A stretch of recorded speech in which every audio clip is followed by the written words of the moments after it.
The Weaponized Campus, How a National Crisis of Institutional Betrayal is Silencing America's Most Vulnerable, by Brandon O'Ryans. Quote, "The weaponization of the United States government against its own citizenry is very real," close quote, retired Lieutenant General Michael Flynn stated in a recent interview, his words cutting through the political noise. Quote, "It happens to every single day Americans.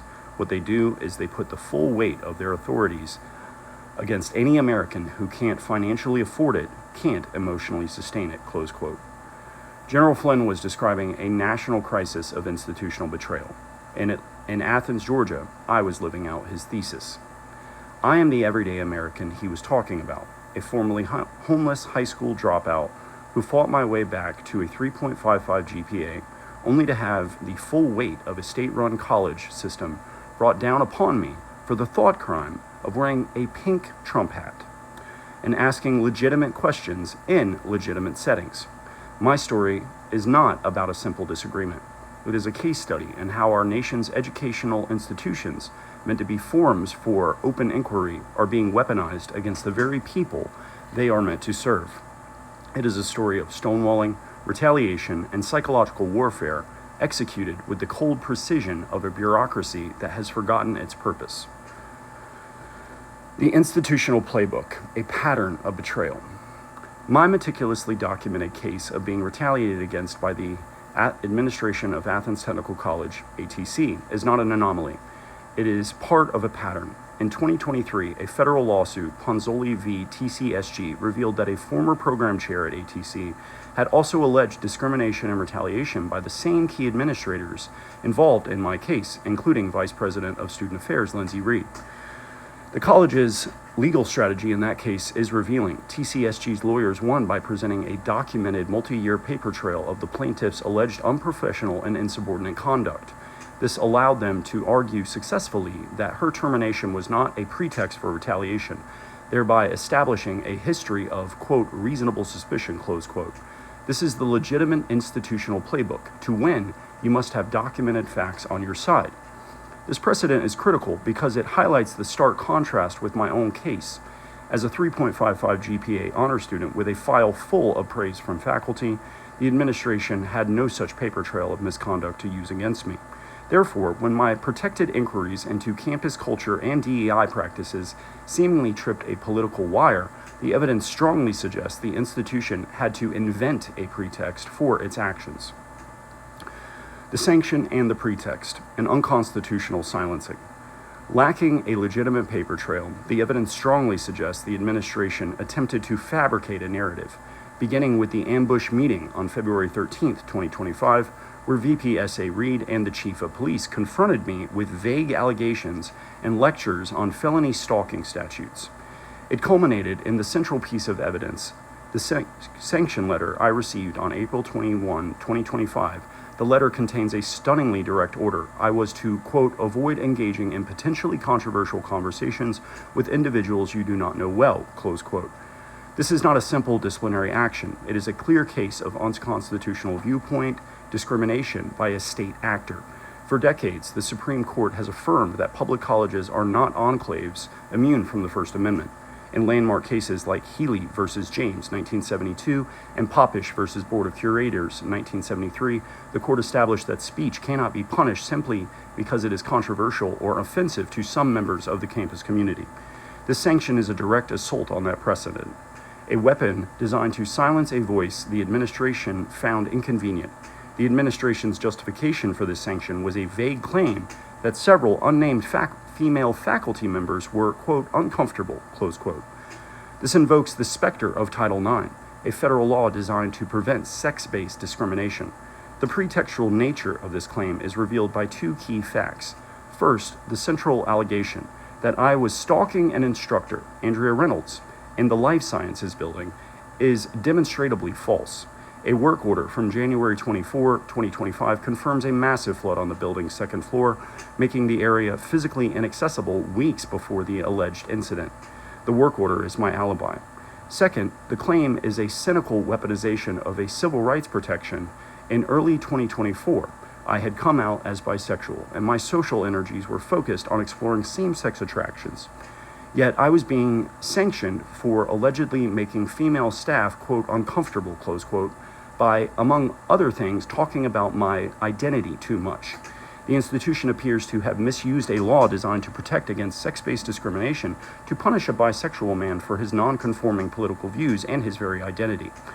The two faces of pattern, a shared playbook of betrayal. This performance of public virtue masking private retaliation is not unique to the college. It finds a striking parallel in the leadership of Athens Clarke County Mayor Kelly Girtz. In the aftermath of Laken Riley's murder, Mayor Girtz became the public face of compassion, cautioning, quote, against conflating immigration and crime, close quote. Yet this public persona stands in stark contrast to a documented pattern of targeting internal dissent. The federal whistleblower lawsuit filed by former ACC internal auditor Stephanie Maddox alleges that after she uncovered potential financial impropriety, Mayor Girtz personally threatened her job if she persisted. This is the same playbook. VPSA Reed, who nominated me for Honor Society one day, orchestrated a campaign to destroy my academic career the next. Mayor Girtz, who publicly speaks of humanity, is alleged to have privately threatened an auditor for doing her job. Both present a public face of compassionate leadership while allegedly using the private mechanisms of their power to silence individuals who challenge their authority. The national climate, a license for hostility. This local pattern of administrative hostility is enabled and encouraged by a national crisis in higher education. As documented in the Chronicle of Higher Education, our nation's campuses have become battlegrounds in a political and cultural war.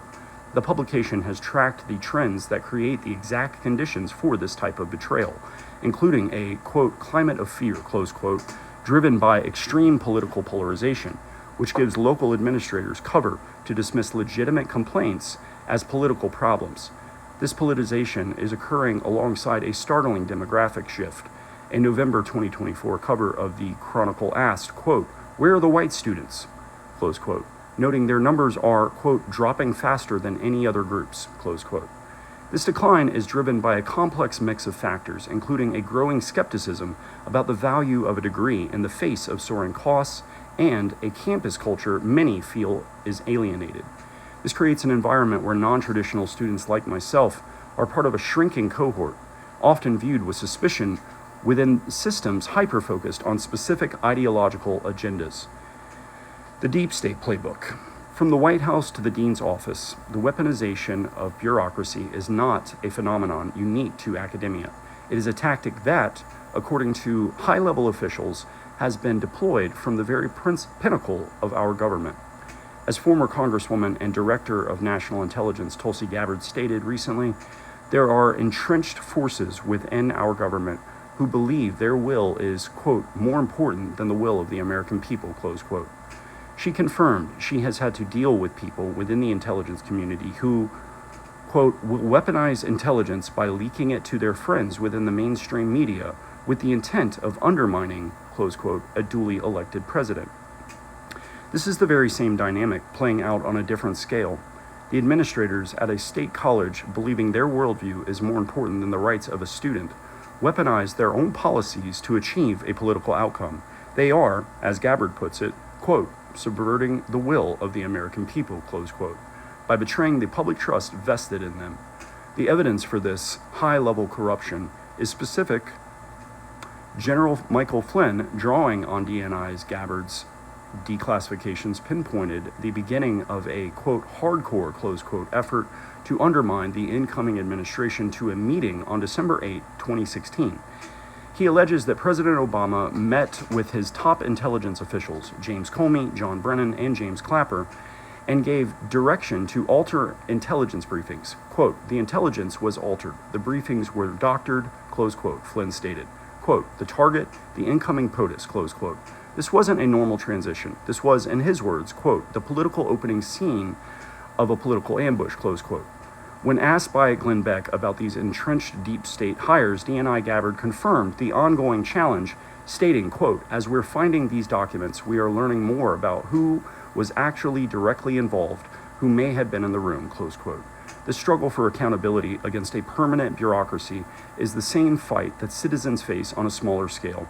Whether it's the intelligence community altering reports or a college administrator inventing a pretext to sanction a student, the underlying principle is the same: the abuse of institutional power to enforce an ideological agenda and silence dissent.